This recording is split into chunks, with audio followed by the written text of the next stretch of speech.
Assalamualaikum warahmatullahi wabarakatuh. Waalaikumsalam warahmatullahi wabarakatuh. Semoga Allah merahmati para ulama, ustaz, seluruh kaum muslimin. Semoga Allah memudahkan kita untuk mengamalkan. Semoga Allah memudahkan kita untuk mengamalkan apa yang diajarkan hari ini dan melindungi kita dari gangguan orang lain. Amin ya rabbal alamin. Ustaz, ana dan suami sudah menikah hampir 5 tahun. Qadarullah kami belum dikaruniai keturunan. Beberapa kali komentar orang-orang kerap membuat hati kami berdua sedih. Padahal kami tidak selamanya baik-baik saja mendengar ucapan mereka. Beberapa kali Ana sampai menangis karena komentar kurang baik dari orang lain. Terlebih jika orang itu adalah orang yang kita kenal atau dekat dengan kita. Mohon nasihatnya Ustadz dan mohon doanya para jamaah semua agar Allah mudahkan kami memiliki keturunan.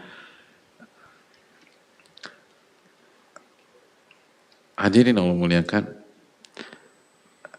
saya nggak mau memenuhi permintaan penanya, tapi saya ingin mendoakan semoga Allah memberikan keturunan yang soleh dan soleha. Jangan hanya minta keturunan, hadirin. Betapa banyak orang tersiksa seumur hidupnya gara-gara keturunannya. Ini yang jadi masalah. Ini yang jadi masalah. Sebatas keturunan itu ujian. Innama amwalukum wa auladukum fitnah. Allah berfirman dalam Taghabun, sesungguhnya harta kalian dan keturunan kalian, anak kalian uji, fitnah. Minta keturunan yang soleh, jangan penting keturunan. Apa yang dinikmati orang tua ketika punya anak namanya Fir'aun, hadirin, atau Abu Jahal, Abu Lahab? Ada.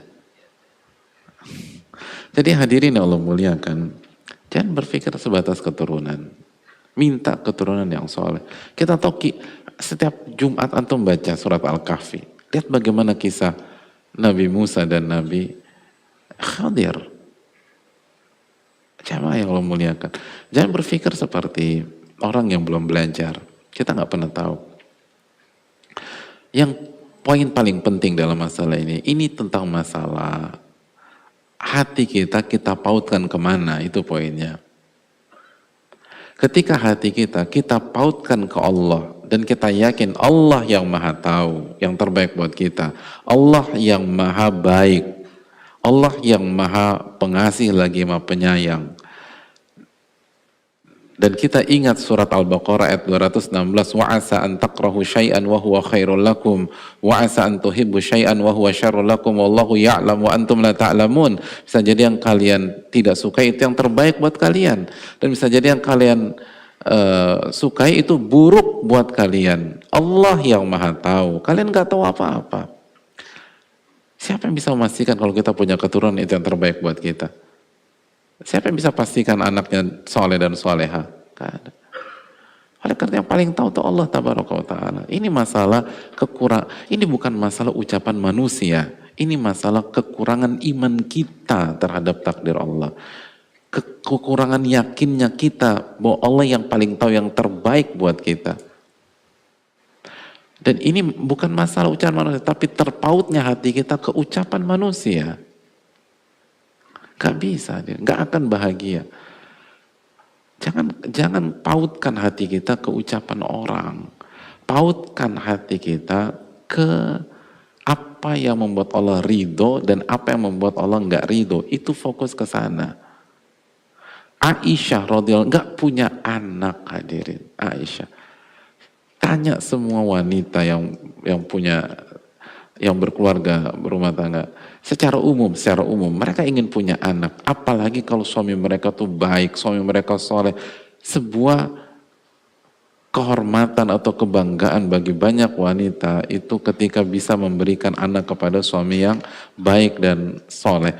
Lalu bagaimana perasaan Aisyah ketika beliau bersuamikan Rasulullah SAW?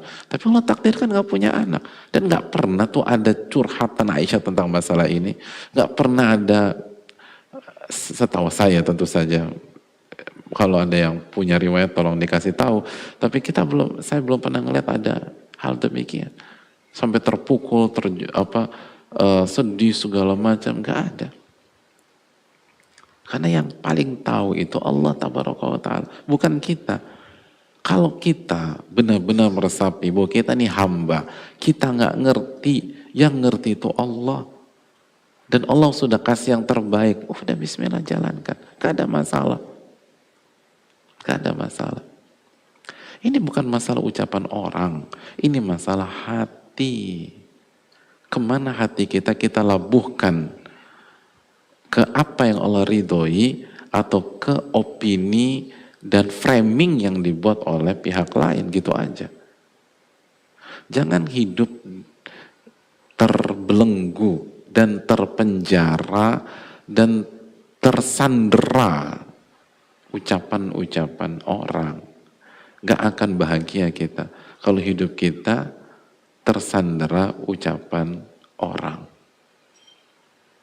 Makanya ikhlas itu kebutuhan, bukan hanya kewajiban. Kalau ingin bahagia, ikhlas jalannya. Dan dengan ikhlas kita tidak tersandera ucapan-ucapan orang. Tapi juga tidak apatis. Kalau orang kasih kritik yang membangun, kita terima. Tapi kebahagiaan kita, nangis atau bahagianya kita, itu bukan karena ucapan orang. Kalau orang muji kita, kita bahagia. Kalau orang nyinyir sama kita, kita nangis. Itu bukan seorang muslim, bukan seorang mukmin yang baik, bukan seorang penuntut ilmu. Seorang penuntut ilmu itu, seorang mukmin itu seperti surat Al-Maidah ayat 54 kan. Mohon dicek, khawatir salah. Apa kata Allah? Wala yakhafuna laumata laim. Mereka enggak peduli dengan celaan para pencela. Wala yakhafuna laumata laim. Mereka enggak khawatir dengan celaan para pencela.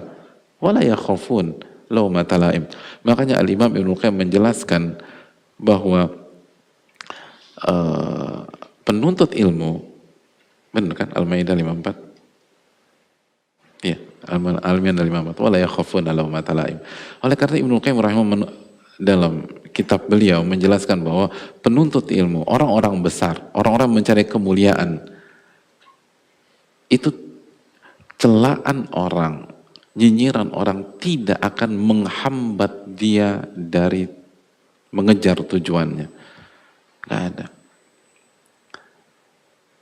Karena dia tahu tugas dia mencari ridho Allah, bukan ridho yang lain. Bukan cari itu, tapi cari ridho Allah tabaraka. Kalau Allah ridho, alhamdulillah. Maka enggak. Dan tetap baik sama yang lain. Tetap baik. Itu hal yang perlu kita camkan. Sekali lagi, banyak pasangan-pasangan hebat tuh nggak punya anak, hadirin. Contohnya Nabi SAW dengan Aisyah. Dan Nabi SAW dengan seluruh istri beliau kecuali Khadijah. Oleh karena itu yang kita perlu tanamkan bersama-sama. Semoga Allah kasih taufik kepada kita.